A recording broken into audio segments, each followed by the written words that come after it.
Muito bem, nosso último encontro. O que impressiona o juiz na fase da produção da prova? Vamos analisar isso de agora em diante. Bom, vence a demanda quem consegue alinhar a técnica das questões de direito com as provas relacionadas aos fatos controvertidos. Temos que ter aqui uma sintonia entre questões jurídicas e questões fáticas. A atuação do advogado de sucesso, a atuação do advogado que impressiona o juiz, é uma atuação voltada tecnicamente para uma tese jurídica bem construída, de direito civil, de direito privado, alinhado à técnica da produção da prova dos fatos que constituem aquele direito. Fatos e direito é tudo que deve ali estar presente para que você consiga obter sucessos, para que você consiga obter resultados efetivos em favor do seu cliente. As questões fáticas, porque estamos tratando agora da fase da produção da prova, as questões fáticas demandam produção de provas. As provas recaem sobre os fatos controvertidos. Aquele fato alegado por uma parte e impugnada pela outra. Nessa fase, a fase da produção das provas, aqueles meios de provas que foram admitidos pelo juiz lá no saneamento do processo 357, agora serão produzidos na fase seguinte, na fase instrutória. E a produção da prova e aquilo que impressiona o juiz tem uma relação condicionada a 5 premissas. A primeira premissa eu já falei aqui em outras oportunidades. A prova é um direito fundamental das partes. O advogado deve sempre requerer, participar, manifestar sobre provas, fundamentado na regra do artigo 369, aquela que concede às partes o direito fundamental, o direito constitucional de requerer, produzir, participar e manifestar sobre as provas produzidas no processo.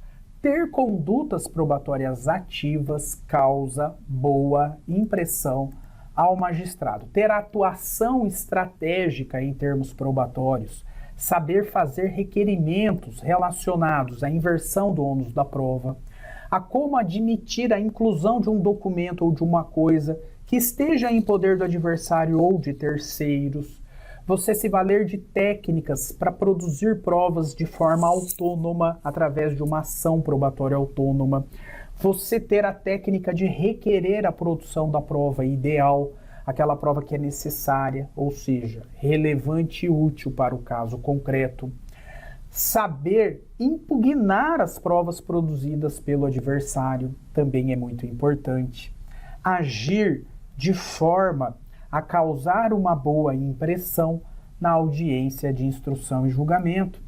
Também é uma conduta que deve ser preservada e buscada pelo advogado na sua prática jurídica. Muitas vezes, o advogado acaba se revelando através da sua forma de atuação na audiência. O juiz também.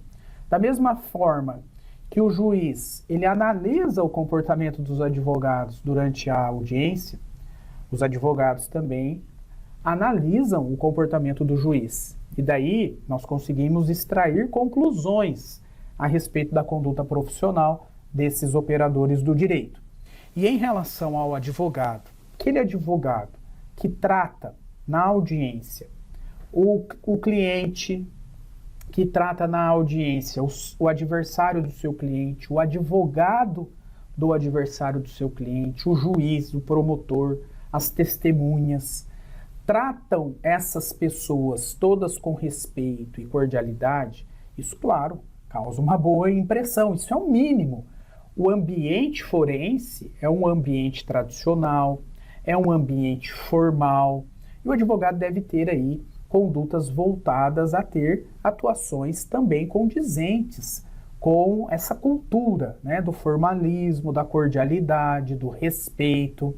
O advogado, ele não pode se exaltar numa audiência de instrução e julgamento, ele não pode se envolver emocionalmente com as questões do caso, ele não pode tomar as dores do seu cliente, ele não pode tratar o adversário do seu cliente de forma desrespeitosa, ele não pode ser rude, ser grosso com testemunhas, e nós, muitas vezes presenciamos situações, infelizmente, nesse sentido, como temos também, claro, situações que envolvem os juízes que tratam mal, que tratam mal as testemunhas, que tratam mal as partes. Isso, claro, deve ser evitado. Isso aí é o básico, Isso é o fundamental, isso aí é o mínimo.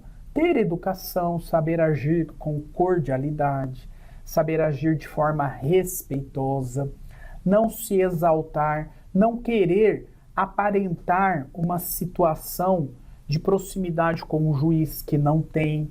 E aí fica uma situação muito constrangedora, diante desse tipo de comportamento, desse tipo de conduta. Agora, sempre, o advogado deve se pautar por uma conduta que seja uma conduta média. Ele não pode ser, nem muito exaltado emocionalmente, mas também não pode ser um advogado que é submisso, claro que não. O advogado ele deve ali agir com firmeza, com técnica, não se impor pelo grito, mas também não dispensar tratamento rude e não deixar que outros se imponham sobre ele. Então, ter sempre uma conduta voltada para uma prática média, para aquilo que é razoável, para aquilo que é proporcional, Saber ponderar diante das audiências aquilo que é melhor para o seu cliente e não aquilo que é melhor para o próprio advogado. Muitas vezes eu percebo, as partes estão numa iminência de um acordo, de algo que seja bom para ambas, e aí o acordo acaba não saindo, porque o advogado interfere, ele pensa mais nos honorários, ele pensa mais, numa eventual procedência onde ele receberia tudo, só sem imaginar que muito provavelmente ele não teria uma sentença de procedência em seu favor, e ele acaba prejudicando o cliente dele nesse sentido.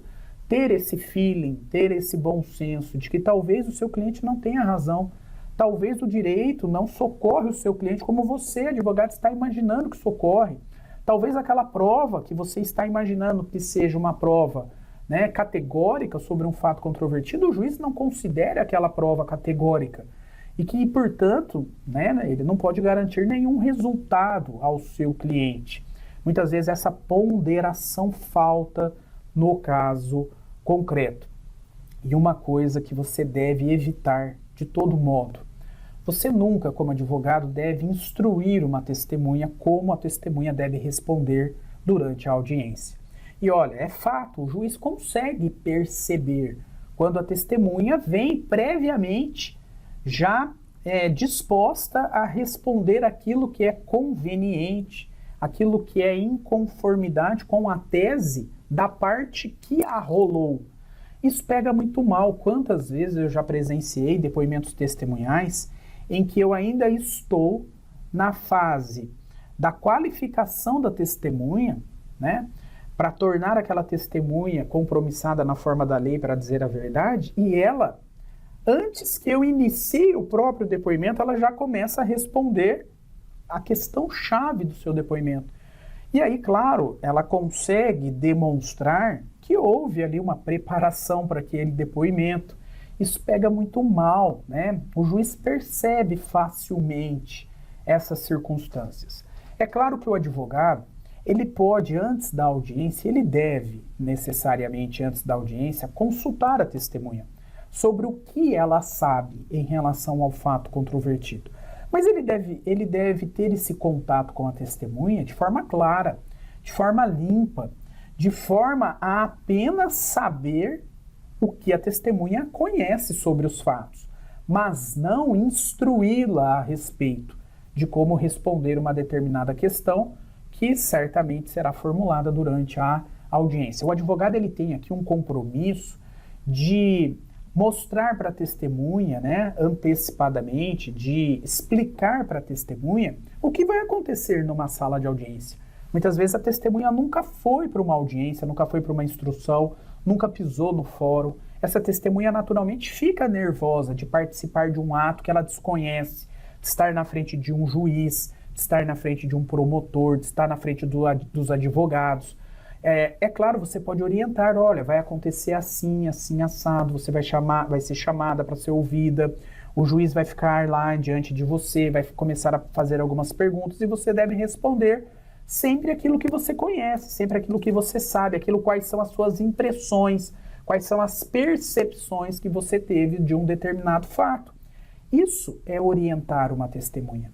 Agora, diferente disso, é você mostrar para a testemunha o que a testemunha tem que responder. Aí não, aí é muito ruim, aí pega mal, vai ficar evidenciado por uma forma ou por outra que essa testemunha foi orientada pelo advogado.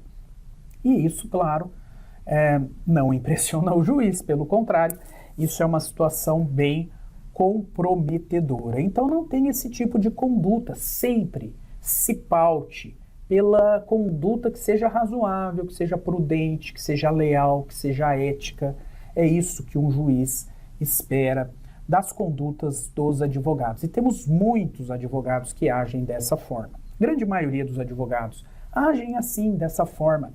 Os advogados de sucesso, aqueles que são bem-sucedidos, esses advogados certamente têm esses tipos de conduta. São os advogados leais, são os advogados éticos. É assim que nós temos que nos preparar para agir em termos processuais. Mais que isso, além de ter toda essa estratégia durante a audiência de instrução e julgamento, o advogado também, na fase de instrução, ele impressiona o juiz quando ele não se limita à produção da prova documental e testemunhal. Ele vai produzir todos os meios de provas disponíveis para o caso concreto. Ele é um advogado inconformado em termos probatórios. Ele quer sempre produzir mais provas, não se contentar apenas com a prova documental ou testemunhal. E para finalizar, dentro desse ambiente da instrução do processo, uma fase já bem adiantada, né? A fase precedente à prolação da sentença. Essa fase, a fase da produção da prova, ela se encerra com um ato processual importante. Um ato que você conhece muito bem, um ato chamado alegações finais. As alegações finais, normalmente, né, via de regra, são produzidas na própria audiência de instrução e julgamento, após a finalização da produção da prova oral. Mas também, em muitos casos, as alegações finais são apresentadas por memoriais. O juiz concede um prazo comum ou sucessivo para que as partes apresentem as alegações finais. E muitas vezes os advogados, eles ignoram as alegações finais. As alegações finais é um momento processual importante. E é importante por quê? Porque é nas alegações finais que você, advogado, vai impugnar as provas produzidas pelo seu adversário. E é também nas alegações finais que você vai enaltecer, vai mostrar para o juiz todas as provas que são favoráveis à tese do seu cliente. Portanto, é aqui nas alegações finais onde se faz a impugnação da prova produzida pelo adversário. É aqui que você está exercendo o seu direito fundamental de manifestar sobre as provas produzidas no processo. As alegações finais têm essa importância. É aqui que você vai manifestar sobre todas as provas. Você vai apontar para o juiz as qualidades das provas que beneficiam a tese do seu cliente, a credibilidade dos meios dessas provas, e você vai também apontar para o juízo as deficiências dos meios de provas produzidos pelo adversário, a falta de credibilidade, a falta de congruência, a falta de eficácia da prova produzida pelo seu adversário, no caso concreto. Você vai apontar para o juiz como se fosse um outdoor, tudo aquilo que beneficia em termos probatórios o seu cliente e tudo aquilo relacionado à impugnação das provas produzidas pelo seu adversário. Excepcionalmente, nas alegações finais, você também vai alegar as questões de direito que não foram conhecidas pelo juiz lá no saneamento do processo, mas o principal, as alegações finais servem para manifestar sobre as provas produzidas. É aqui que você vai apontar tudo aquilo que o juiz deverá levar em consideração na sentença, em termos de produção de provas. E claro, se você apresenta as alegações finais tecnicamente perfeitas, umas alegações finais adequadas, você está forçando o juiz a analisar esses seus argumentos lá na sentença. Porque se o juiz ignora o que está nas alegações finais, você pode, claro, entrar com embargo de declaração e, eventualmente, uma preliminar de apelação, caso você seja sucumbente no processo, porque as teses probatórias que você apresentou não foram analisadas pelo juiz na sentença. Mais do que isso, você impressiona o juiz nas alegações finais, comentando, argumentando em relação às provas produzidas e ao final das alegações finais, depois de manifestar sobre todas as provas, você como advogado vai abrir um capítulo especial, um capítulo sobre honorários advocatícios. E o que você vai mencionar nesse capítulo?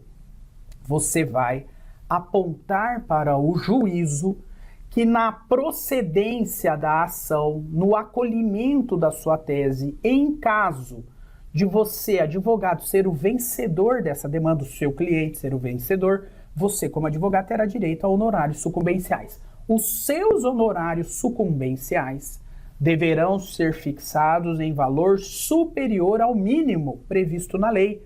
A lei, no artigo 85, prevê que os honorários advocatícios sucumbenciais serão fixados entre 10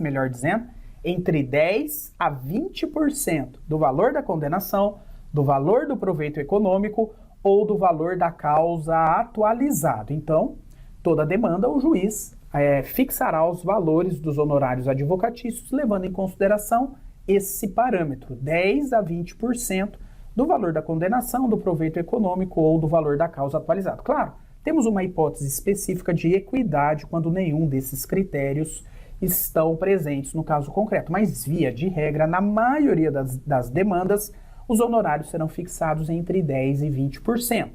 Agora é que entra a sua técnica. Nas alegações finais, você vai apontar para o juiz que ele deve ser fixado em valor superior ao mínimo de 10%, porque você está apontando especificamente aqui os critérios de fixação desses honorários. Você está mostrando para o juiz qual foi o grau de zelo profissional que você teve no seu caso concreto. Você está argumentando para o juiz de forma expressa e técnica que o lugar da prestação do serviço é um lugar diverso da sede onde você exerce a sua advocacia. Portanto, ele merece ser fixado numa quantia superior.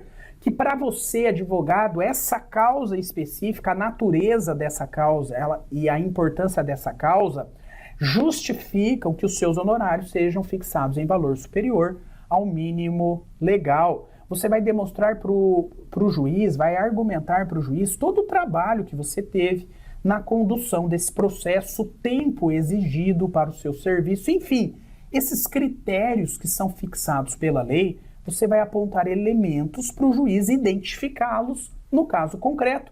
E claro, você está forçando o juiz a fixar os seus honorários em valor superior ao mínimo, para que o juiz não tenha aquela conduta bem acomodada de fixar no mínimo 10% do valor da condenação, do valor do proveito econômico ou o valor da causa atualizado. Tudo isso você vai colocar de forma expressa nas suas alegações finais. Ah, professor, mas o juiz não faz a leitura das alegações finais. Não é bem assim.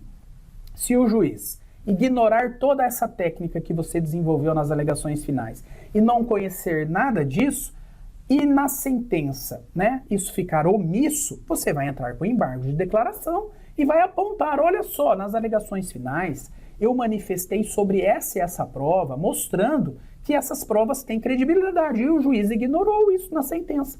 O juiz não analisou essas argumentações que estão nas alegações finais, embargos de declaração. E, eventualmente, se ainda assim não surtir efeito os embargos de declaração, você pode aqui, caso seja sucumbente nesse processo, caso o seu cliente tenha perdido a demanda, você pode alegar uma preliminar de apelação para nulidade da sentença.